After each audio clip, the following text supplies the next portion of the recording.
Hey everybody, let's talk about the Bulgarian split squat for our Form Friday. So we've been talking about it a lot because yes, they do suck, but they are great for building some nice strong glutes, and it's a really awesome single leg or unilateral exercise. So let's talk about a couple of things on form for them.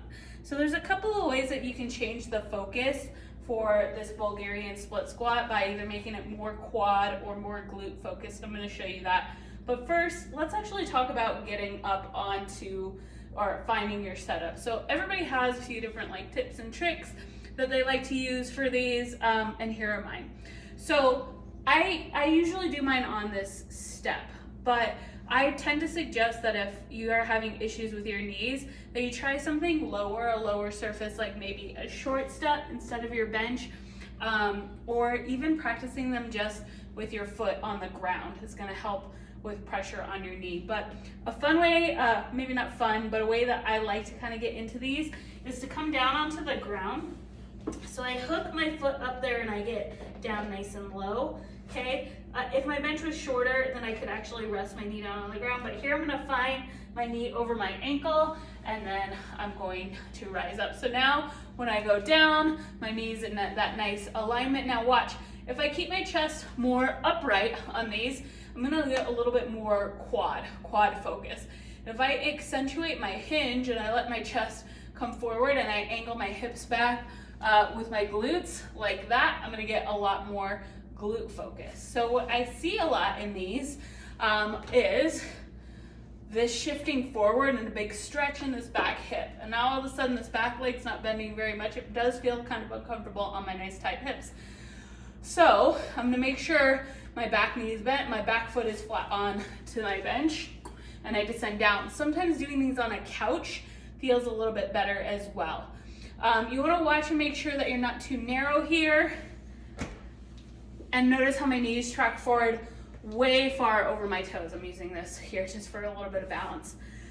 So that being said, I do also like to use these sometimes by my cage or by a cage so that I can really explore my range of motion, but give myself a little bit of a spot. So say I have my weight here on this side. I have my hand here so I don't have to jump around with this front foot when I'm finding my alignment, okay, or my setup. And I'm not grabbing on, I'm not putting all my weight on here, maybe just doing an index finger as I dive down and come up.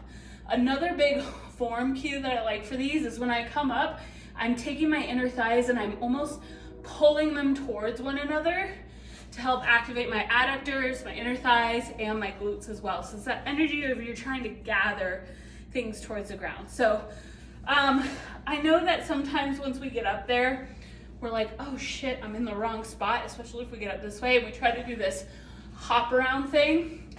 If that's you, which a lot of us it is, you can use something like a band, okay? Say you get your setup first. I'm like, okay, I'm down here. I've got my weights to the side. I'm gonna go ahead and stand up. I'm gonna go ahead and perform my reps.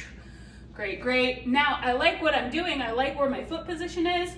So I'm gonna set my weights down and I'm gonna go ahead, I'm gonna put my band right where my toes are, or maybe even right in front. So now when I do my other side, I already know where to start, okay? So I don't have to be up here. I'm like, oh shit, I gotta hop forward. I don't love that. I know that sometimes it's easier because we're already up in it, but if you find that you're too far back, instead of hopping forward, set down your weights, reset your foot, then get ready to go again. And like I said, you can totally use a bar or a rack for a little bit of stability to help yourself with depth on these. One more note, I like to rest my foot flat down, but I did have an ankle break about 3 years ago. I broke my ankle in 2 places. So this flexibility in my foot wasn't always an option. And I used to do them like this when that was the case. Now this is totally personal preference. I prefer this wrap. I feel like the range of motion is smoother for me when my foot is flat down, but it might not be comfortable for you, especially if you have ankle mobility issues like I once did. So play around with it.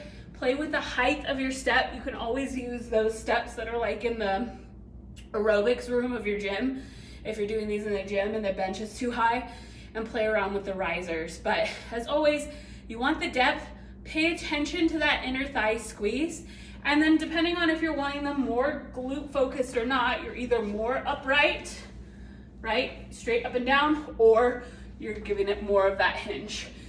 All of the weight is in your front foot too. That's really important. So when you're coming up, this leg could almost hover.